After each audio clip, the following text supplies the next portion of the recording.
Welcome to Stress-Free IEP. You do not need to do it all alone. With your host, Frances Schefter, Principal of Schefter Law. You can get more details and catch prior episodes at www.schefterlaw.com. The Stress-Free IEP video podcast is also posted on YouTube and LinkedIn, and you can listen to episodes through Apple Podcasts, Spotify, Google Podcasts, Stitcher, and more. Now, here's the host of Stress-Free IEP, Frances Schefter. Hello, everyone, and welcome to the show. Today's guest is Nicole Connell. And to tell you a little bit about Nicole, she is an educator and a mentor in the Bay Area. And although she's a certified educational therapist, she prefers the title Personal Learning Fairy Godmother, which I love. She loves supporting children and teens to see their unique brilliance and build their self-esteem and confidence. She specializes in designing personalized education for homeschoolers, unschoolers, and families seeking to leave traditional education. She advocates for perspective and paradigm shifts in the educational realm. She also offers girls empowerment groups. So Nicole, welcome to the show. Thank you for having me. So tell us a little bit more, like, how did you get into being a personal learning fairy godmother, which I absolutely love the name. It just kind of happened. I actually was incredibly good at school to the point where my mental health was suffering. In my striving to get perfect grades all the time, I got into the college I wanted to get into. And then I realized in college that I didn't really know who I was or what I wanted because I was so used to playing the game of figuring out what other people wanted from me. And over the course of exploring a lot of different careers in education, I really realized that I wanted to be this one-on-one role with kids so I could really get to know them. And actually, one of your guests, Marian Marshall, who was on your show, she was in a newspaper ad about educational therapy. And I saw this ad and I said, oh, that's what I want to do. And it became this beautiful gift into walking with kids who had a very different experience in school than I did, very different treatment from the teachers and just seeing a different world. So yeah, that's how I got into it. It's so interesting because it's similar to my story in the sense of, but mine was different of what people thought I could do. So for me, like, I didn't think I was smart enough to go to law school originally. So I got into what I do because I don't want people to think they're not smart enough. You know, who cares if you have a disability? It's okay. We all have our own channels of where we're good. So it's interesting how different experiences can still kind of lead you down the same path in a sense. That's why it was second career for me for law school. So like, I know I've heard of unschooling, but I'm sure a lot of our listeners have not. So can you explain unschooling a little bit? Yeah, so this is my interpretation. There's lots of interpretations out there, but how I view it is unschooling is a form of homeschooling. So a lot of homeschoolers will do the same curriculum that is done at school at home. Unschooling, which is also known as self-directed learning, is basically your own curriculum for the child in front of you. So you really can let the child lead and you're not following the standard curriculum. You can choose to go to community college classes or to do standardized curriculum, but the family is more in choice and the child is more in choice. That sounds great. Especially like I'm thinking about a lot of our kids on the spectrum with autistic burnout, where like even them directing could be difficult, but like the unschooling, like to be forced to follow a curriculum, to me, if you choose to homeschool your child, why would you be doing the same curriculum, that the regular school's doing, other than the whole, being at home and all that other stuff. But to me, like the whole idea of homeschooling is to be able to do what works for you and the family.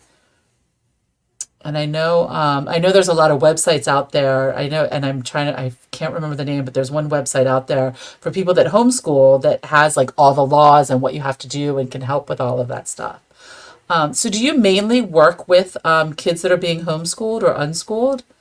It's a bit of a mixture. I still do work with kids that are in school and helping them get through school. But just over the years, It actually all started with a 12-year-old 7 years ago who came to me. She refused to go to school. I thought I was just going to try to find a different private school for her that would be more tolerable.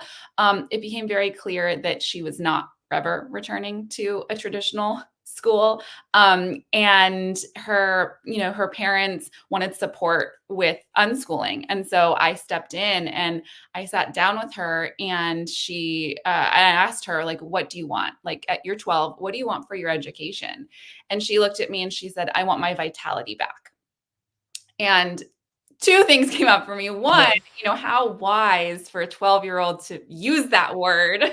Right. And two, she is speaking to what I think a lot of kids maybe can't language, but I definitely see it in the Bay Area, is this level of burnout, like high levels of burnout in our youth.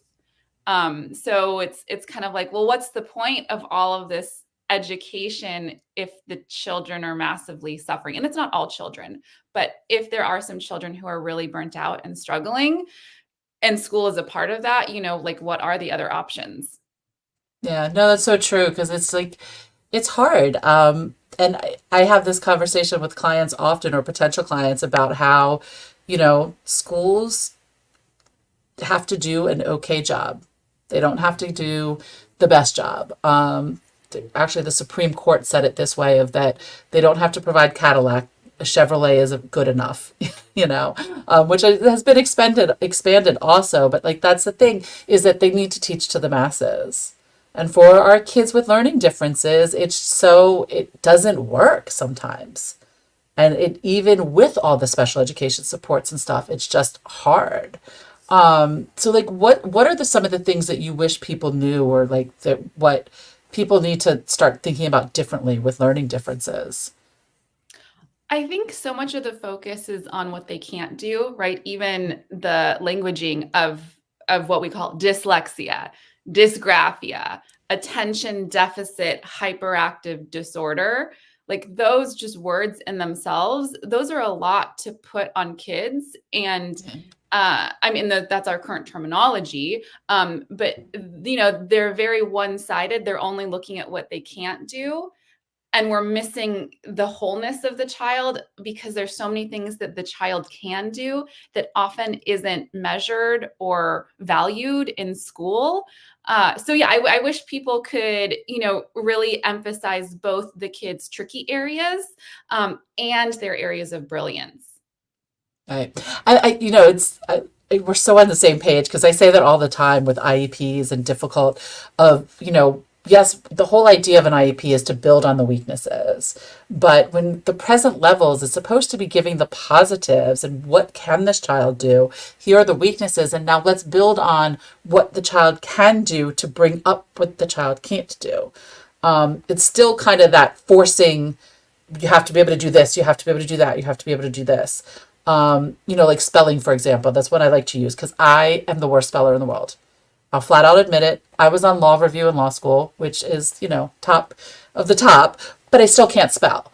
My husband's not a good speller either. So my poor kids, my older one came home like, I just can't do it. I'm like, honey, mommy can't spell, daddy can't spell. Sorry, sweetie. You're like that. You're not going to be able to do it. And it's okay. But it's so frustrating to see how upset she gets because she's not getting the straight A's. She's not getting, even if she works and tries, because that's not something she can do. And in today's world, you technically don't need to know how to spell because spell check is everywhere. So yeah, it's so true. Like how we can shift the school system to get to where we need them to be. But that's where it comes in of like, sometimes we can't. And I've definitely told potential clients before, like, I can get you a perfect IEP, but it's not going to do anything because we can't force them to implement it. Like it's legally, yes, they have to do it, but what do we, it's like, how do you stand over somebody and force them to do their job? You can't. And unfortunately, that's where we end. So then we have to look at what do you want for your child. Now let's reverse engineer it to how do we get there? And sometimes the unschooling is the answer. So like what have you seen with children that have decided to leave the school system? Like how have you seen that work in real life?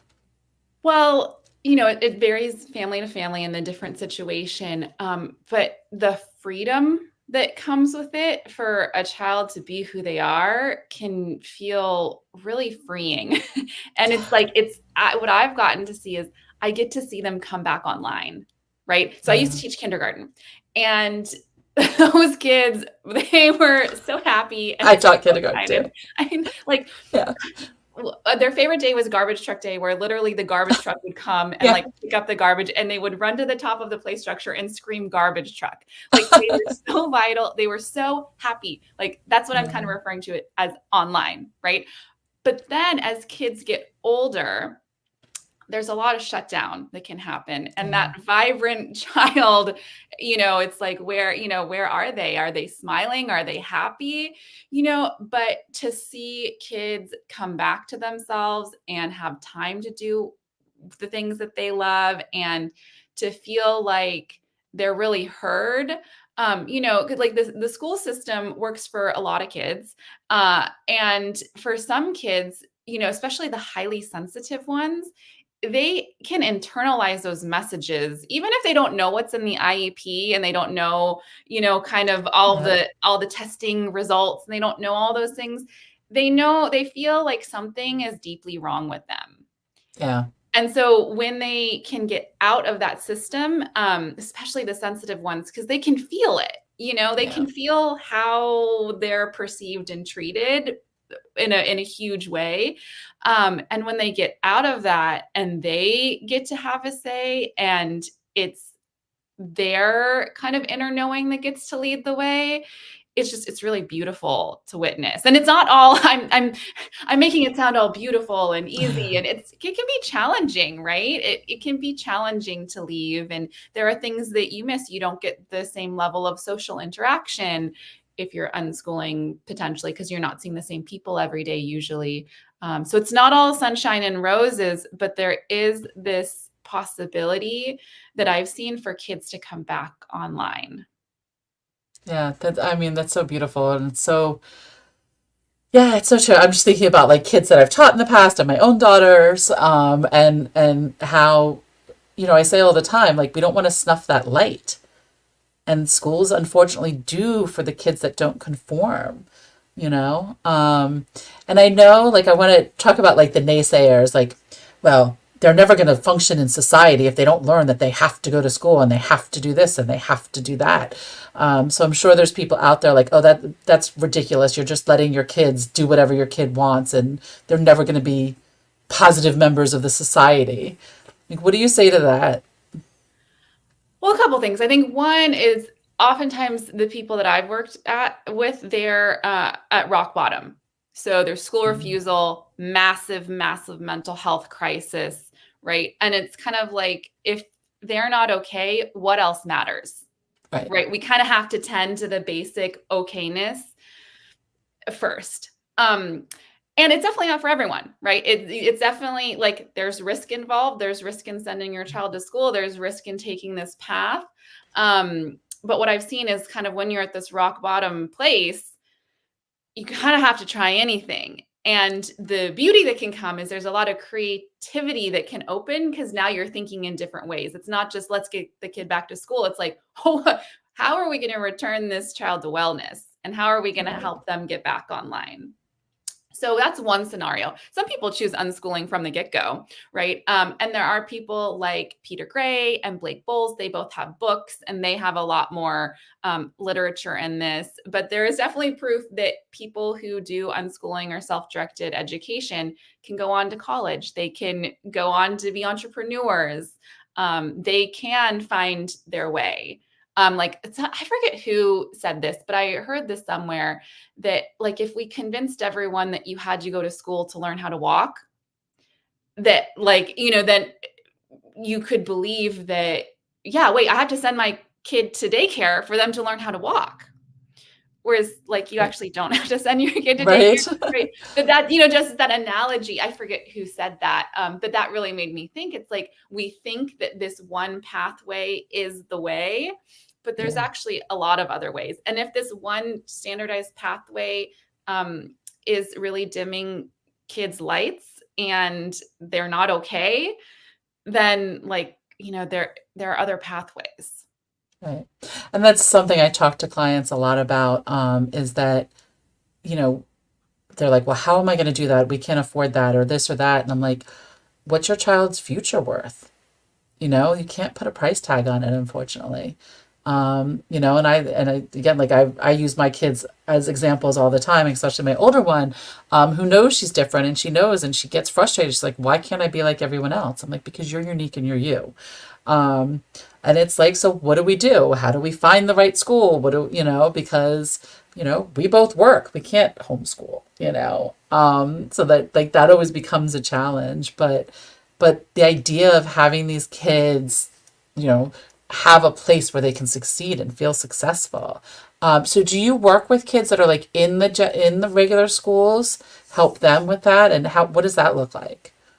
I do. I don't do as much of it anymore, but I definitely do. And my kind of number one that I'm always holding is a child's self-esteem and trying to fill in the gaps of what they might not get at school and reflecting back to them a different mirror of not just what they can't do, but what they can do and how valuable it is. So that's what I always Right. orient around. And within that, I can help with school. I can help, talk to teachers. I can help talk to parents. I can kind of do those traditional things, but I'm always holding this frame of how you are is is okay, good, perfect, amazing. Yes, there are challenges, and you have so much to offer. Right. Yeah, I mean, and that's again like going back to the IEPs and going back to schooling and stuff of like, why are we focusing so much on what our kids can't do versus on what they can? Like forcing the public speaking or forcing somebody to write an essay instead of doing a public speech or doing a slideshow or showing, using their own creativity to show their knowledge. And I get it. Schools can't always do that, especially the public school system, because it's just, teachers have a hard enough job. I know I was, a teacher for 7 years. I get it. But there's got to be something different. We've got to help build these kids' self-esteem and take the schools back and look at what's more important here. Because as you said, with mental health, like if a child's mental health is not there, they're not available for learning, and it doesn't matter what you teach. They're not going to absorb any of it. And it's just, I hate saying a waste of time, but it is. Going to school is a waste of time because they're not learning anything. They're not absorbing anything. They're trying to just function in society at that point. And they're potentially absorbing a lot of negative messages and feeling incapable. And kids really need chances to feel capable. But, it's like what I often tell kids, I'm like, look, there's all this intelligence. There's so many different kinds of smartness. School only cares about this part of it. And there's all this other intelligence, it's all these different things. And if school is only hitting on this very narrow portion of intelligence, and that happens to be where those kids' tricky areas are, they're going to get the message every day that they're not smart, Yep. which they absolutely are smart and intelligent. And it breaks my heart because as communities, we lose out on all of their gifts when they're feeling demoralized every day. Right. And that's what happened to me. I didn't think I was smart. I didn't think I was smart enough to go to law school. And I went to teaching and then, turns out I was apparently, doing pretty good now. But yeah, and that's, I mean, I feel like K to 12, like there's almost yeah, this feeling of like, okay, let's try to get them through K to 12 with as much of their self-esteem intact. And then a lot of times, kiddos with learning differences can go on and specialize in something that they really care about in college. And for some, not all kids, like college can feel better than K to 12 yeah, because it's more specific than this generalized knowledge. And it could translate into what they actually like want to do on a day-to-day basis versus like general ed. right. And that's, self-esteem is such a huge thing in the mind shift. And it just reminds me of my business coach who, says like, we figure stuff out. Like, that's what we learned in law school. We learned how to figure stuff out. And so I'm thinking about like the kids in K through 12 that don't have the self-esteem. that think they can't, are never going to learn how they can without having that, like, hey, you're right. You can't do that right now. But guess what? When you were born, you couldn't talk or walk, and you're doing that now, right? So let's build on that. What can you do? And let's practice it and keep going and get, I can't stand, well, I can't, get that can't out of it, like you can. Whether you can't or you can, whether you say you can't or you can, you're right. And I think No. the piece too with school is meaning, right? A lot of kids maybe don't see the meaning in some of the things that they are asked to do. For example, there's a large population of kiddos who just may never memorize 7 times 8. Right. He doesn't, right? But what is their job? What is their job? Like what is it? Maybe 3rd grade or, I don't know, 2nd grade, Right. depending on what school. Their job is to memorize those math facts. And some kids just can't. Yeah. And, is there a specific meaning in memorizing that? Or could they use a calculator?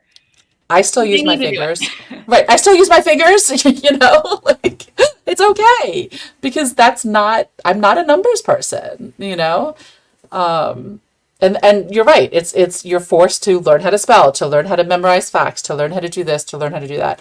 I do have to say, at least in Montgomery County, I hated it at first, the new Eureka, the way they're teaching math now, it's like instead of the carrying the 1, they decompose a 10, which is totally, but now that I see my kids as they're getting older, my older one is in 4th grade, and I see her thinking process when it's coming with math, it's a lot more, a lot deeper, like a lot more deeper understanding of how numbers work because of the way they were taught, which is interesting. So I love that they switched that, but it's still like, you know what? If you're not a math person, you're not a math person. And that's okay.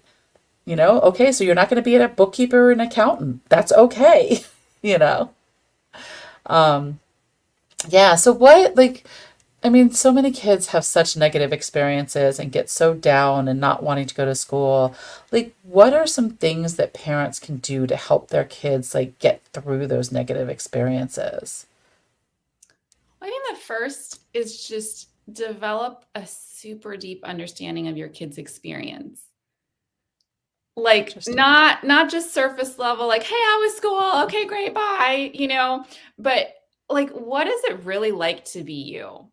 And this might come from asking your child explicitly. This might come from really just imagining and putting yourself in your kid's shoes, but just getting really clear, like, wow, what is my child enduring every day?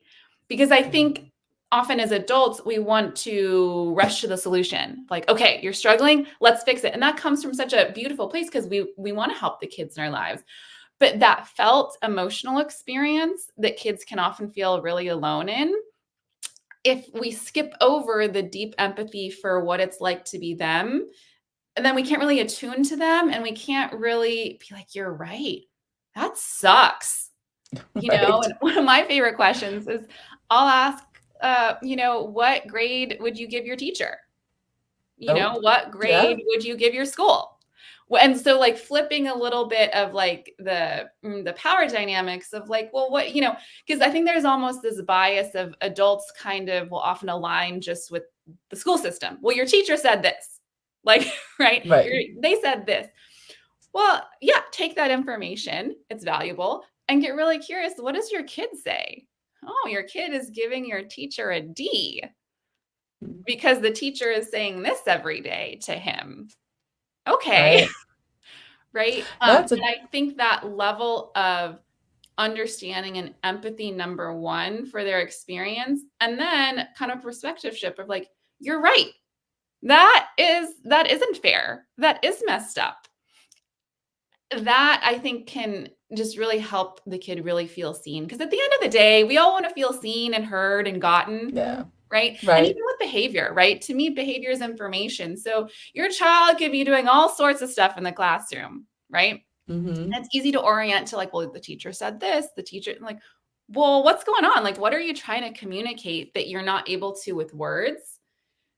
so that I can understand where you're coming from. Oh, like you feel really frustrated because you can't read and everyone else in the class can read and someone's Yeah. making fun of you at recess. Right. I could see why you might want to throw a book. Now, we don't want to, throwing things Right. is not always the answer, but that actually makes a lot of sense about why you would Yeah. do that. Yeah. It's, back from my teaching days, I've always said there's two reasons kids misbehave. One is that they're so far behind, they don't know what's going on, and they don't want anybody to know.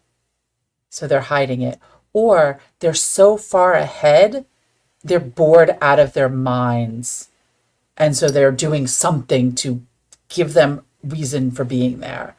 And it's like if we start looking at that, it's just our society so much like puts oh, they're misbehaving. Let's put a functional behavior assessment. Let's do a behavior intervention plan. Let's do this. Like, but let's look under like what's causing the misbehavior?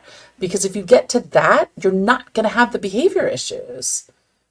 I had one client that had the behavior issues, and we discovered he was bored, and we skipped him up a couple of grades in one subject. And guess what? Didn't have the behavior issues in that class anymore because he was being stimulated the way he needed to be. And like it's so true of like, let's see. And I don't like putting more on teachers because we know it's hard enough, but like that's where I think our society and school systems fail our kids, is that instead of bringing in behaviorists or bringing in specialists to really look at what's going on, we're so quick to punish, to discipline, to, let's suspend them. Let's put them in school suspension. Let's, do a behavior plan. We need to change that behavior. Like, but why? Like, what's that underneath, right? Well, and then what happens is the child can internalize that they're bad. Yep. Right. Because even if they don't know what's going on in that meeting, down the hall, or they don't know what's in the behavior plan, like they know something's up. Yeah. Yeah, they do. And then that's the worst, is because once you get that in your head, I know like from my way back when days, but like, once you think I'm a bad kid, then you're going to start acting that way all the time because that's what you identify with, right? And to get out of that, I can imagine it's got to be, hard, because just because one person said you are, it doesn't mean you are. And you can prove them wrong. It's so heartbreaking seeing that. So I know you were saying you do girl empowerment groups. Like, what does that look like? What do you have going on with that? Yeah. Well, I think one of the biggest things that I see kids missing is autonomy, a place to feel like in charge of themselves, and also to feel capable. So I think it's been about 5 years now since I've been doing this. I just had this vision for girls to actually lead, not me teach them leadership. I mean, I do in an indirect way, for them to get actual time to be in charge. So they get time to be in charge of the whole group, and they lead pretty much anything they want. I like to joke, I'm like, you can do anything, just no crimes. Okay. They always do that. Like, we're not committing any crimes. Okay. Right. So yeah, they lead whatever they want, and the rest of the group, participates. And then at the end, we share appreciations. And so they're able to highlight things that school doesn't necessarily teach or just put attention on. And then it culminates in the girls leading an online retreat for their parents. So they come together, cool. and then they lead something it's really always fun and like sweet for the parents. And it's fun for the parents to be in the other role and just, watch their child be in charge. Yeah. So that has been a really fun thing that I've added over the years. That is awesome. Yeah. Like I think about Girl Scouts, or, my girls are in Girl Scouts, and we do that. And the co-troop leader and I are slowly stepping back and letting like the fourth graders start teaching, because we have a multi-age group. We have kindergarten through fourth. So now we're like taking that step back and letting the fourth graders take over and them run and plan the meetings, because that's their growth. And then we can relax a little bit. We don't have to do it all, Totally. And those opportunities don't often exist in our current school system. But what's tricky is, so my girls group is for ages 10 to 14. And during that age, it's like, I feel like girls, it's a little similar to almost like the toddler years, right? Like Mhm. their power is coming online and they're like, ooh, but there's not a healthy outlet for it often. Right. So I know for me, it came out sideways when I was a preteen. So it's like, where are different opportunities in the community where you can step into your leadership and step into your power and be in charge? Right. Yeah, it's so important, which again is like bringing in the strengths and looking at what you can do and how you can do things. This is so awesome. And so what do you, so I know you're in the Bay Area. Do you do online? Do you only do people in the Bay Area? Like what is your client base? What does that look like? Yeah, I work with people virtually and in person. Got it. So do you do nationwide or do you just focus on the Bay Area? Yeah, no, I've worked with someone in New York City before, and it's always fun just when it's the right fit, but it's a long distance, right? Maybe they can't find someone where they are whose philosophy is kind of what they're looking for. So yeah, Yeah. I'll do nationwide. I love how you say that, the right fit, because that's one of the things that I also talk about often is that um, it's not always the right fit, and that's okay. There's nothing wrong with either person. It's just it's not the right fit. They don't work well. And somebody told me, I mean, years ago, he actually put it with dating, of like when you go shopping for a shirt, because I had just broken up with a boyfriend and I was a mess. And he said, when you go shopping for a shirt and you see like the most perfect shirt in the world, and it's like the perfect shirt, and you put it on and it just looks horrible, absolutely awful. Is there anything wrong with the shirt? No. Is there anything wrong with you? No. It's just not a good fit. And I wish so many professionals, I mean, the better professionals know, like, hey, this isn't working. Let's find you somebody that it can work with. Because if you continue a professional relationship with somebody that's not working, you're doing more damage than good, right? Because Well, now, yeah. yeah. A lot of times the parents pick out the shirt, right? Mm-hmm. It's the parents. And a lot of times it's very aligned with the child, but not always. And so I always set up the first initial session with consent. I'm like, look, this first initial session is for you, the child, the teen, to get to know me and hear about what we might be able to do together. And if at the end of this, you are a firm no, and you just know this is not the right fit for you, like amazing. Like I want you to know that. And if you're a maybe, then we can try, we can see. And if you're a yes, great. Um, Right. but it doesn't really work if the child or teen doesn't want to be there. And if it's not the right fit. Right. Yeah. And I mean, there's also a difference between a child not wanting to be there, not wanting to do it versus just they don't want to be there with that person. Right. And that's the key to figure out which it is and find the right thing, which goes back to listening to our children and what they want. Because again, like if you're forcing them to do, like you're forcing them to do something else and you're forcing them to do this, it's not going to help in the long run. There's so many. I'm just thinking about like the parenting philosophies of like, well, they have to do what they have to do because I'm the parent and they're the child, and that's the way it's always been done. Oh, yeah, that's not working in today's world, right? Definitely not. So what, like, if parents, our listeners watching the show or listening to the show, like, what are some things that they can look for of knowing, like, hey, I need to reach out to Nicole. Like, she might be able to talk to me. Like, what are some, like, red flags or signs that they might need to come talk to you about some things?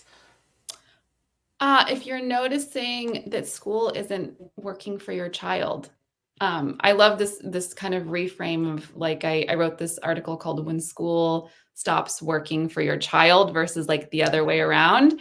So if your child's refusing to go to school, if your child hates school, even if they're maybe going, but it feels like you're noticing some harm happening in their self-esteem or however it might look, just to kind of see like what are the options, and do you want to pursue something alternative, or is it a situation that with some outside support school can be tolerable? Because there definitely are those kids. Not all kids need to Yeah. leave the school system.